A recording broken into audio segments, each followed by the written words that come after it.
أنه ليس بين الإنسان وبين الجنة أو النار إلا الموت.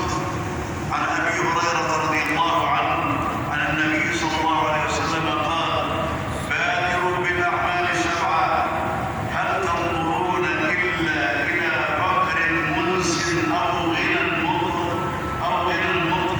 أو مرض منسٍ أو هرم مؤلم أو موت منجز أو الدجال وشر غائب منتظر أو الساعة أدهى وأمر. رواه الترمذي. وفي الحديث: أكثروا ذكر هذه اللذات الموت، فإنه ما ذكر في كثير إلا قتله ولا فيه.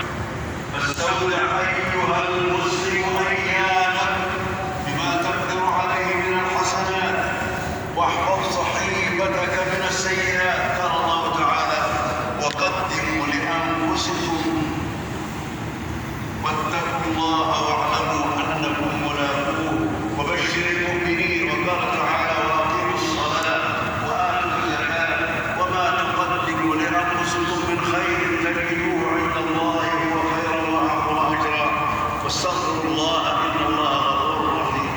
بارك الله لي ولكم في القرآن العظيم، ونفعني وإياكم بما فيه من الآيات والذكر الحكيم، ونفعنا بهدي سيد المرسلين وقول القويم. أقول قولي هذا وأستغفر الله لي ولكم وللمسلمين فاستغفروه إنه هو الغفور الرحيم.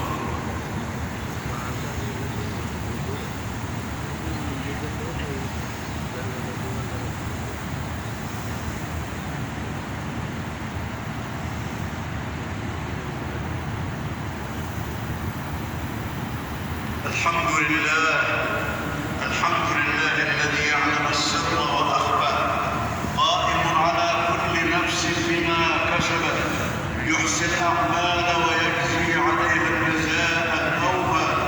أحمد ربي وأشكره وأتوب إليه وأستغفره، وأشهد أن لا إله إلا الله وحده لا شريك له الأسماء الحسنى.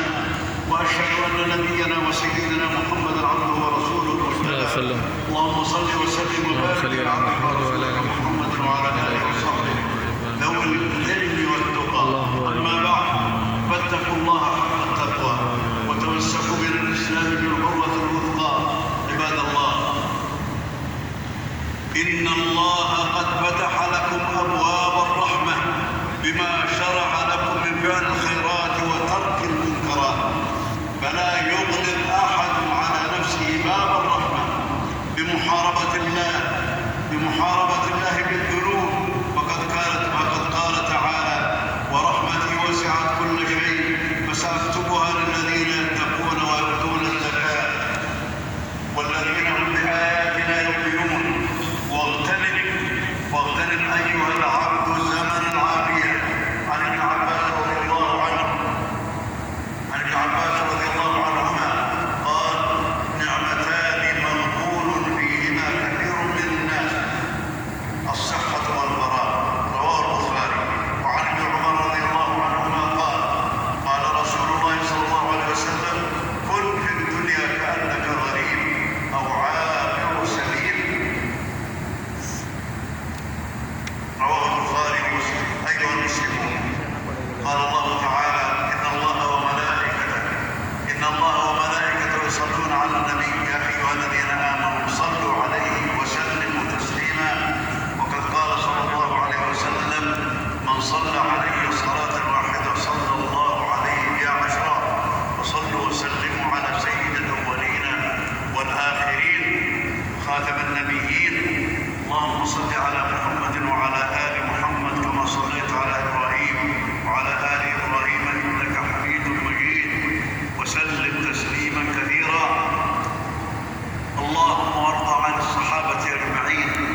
اللهم وارض عن الخلفاء الراشدين الأئمة المهديين، آمين، أبي بكر وعمر وعثمان وعلي. اللهم وارض عن بقية الصحابة يا ذا الجلال والإكرام، آمين. اللهم وسلم تسليما كثيرا على نبينا محمد وعلى النبيين، آمين يا رب، صلى الله وسلم عليهم أجمعين. اللهم آمين اللهم أعز الإسلام والمسلمين آمين اللهم أعز الإسلام والمسلمين آمين واخذل الكفرة والمشركين يا رب العالمين والملحدين والمنافقين إنك على كل شيء قدير. اللهم انصر دينك وكتابك وسنة نبيك صلى الله عليه وسلم في كل زمان ومكان يا رب العالمين. آمين. اللهم أظهر دينك الذي ارتضيته لنفسك على كل دين يا رب العالمين. آمين. إنك على كل شيء قدير. آمين. اللهم أذل البدع، اللهم أذل البدع آمين. التي تضاد دينك الذي ارتضيته لنفسك وارتضيته لأمة محمد صلى الله عليه وسلم. اللهم أذل البدع كلها آمين. إلى يوم الدين يا رب العالمين. آمين. إنك على كل شيء قدير. أنت الظاهر فوق عبادك العزيز الحكيم. آمين. اللهم إنا نسألك أن تغفر لنا ما قدمنا وما أخرنا وما أسررنا وما أعلنا وما أنت أعلم به منا. أنت المقدم وأنت المؤخر وأنت على كل شيء قدير. لا إله إلا أنت. اللهم إنا نسألك الجنة وما قرب إليها من قول وعمل، ونعوذ بك من النار وما قرب إليها من قول أو عمل. نسألك اللهم حسن الخاتمة. اللهم أحسن عاقبتنا في الأمور كلها وأجرنا من خزي الدنيا وعذاب الآخرة. اللهم اغفر لموتانا وموتى المسلمين. اللهم اغفر لموتانا وموتى المسلمين يا رب العالمين ويا أرحم الراحمين. آمين. اللهم أبطل مخططات أعداء الإسلام. اللهم أبطل مخططات أعداء الإسلام. آمين. اللهم إنا نسألك أن تهدم مخططاتهم يا رب العالمين فلا يصلون إلى الإسلام بشيء إنك على كل شيء قدير. آمين. اللهم أبطل مخططات أعداء الإسلام. اللهم أبطلها يا رب العالمين. آمين. اللهم احفظ بلادنا من كل شر ومكروه. اللهم احفظ بلادنا من كل شر ومكروه. واحفظ جنودنا واحفظ حدودنا يا رب العالمين إنك على كل شيء قدير. اللهم وفق عبدك خادم الحرمين الشريفين. اللهم وفقه لهداك واجعل عمله برضاك. اللهم وفقه لرضاك يا رب العالمين. آمين. اللهم انصر به دينك. اللهم انصر به دينك. اللهم وفق ولي عهده انك على كل شيء قدير. آمين. اللهم وفق ولي عهده لمرضاتك. اللهم وفقه للعمل الرشيد والرأي السديد. اللهم انا نسألك يا ذا الجلال والإكرام آمين.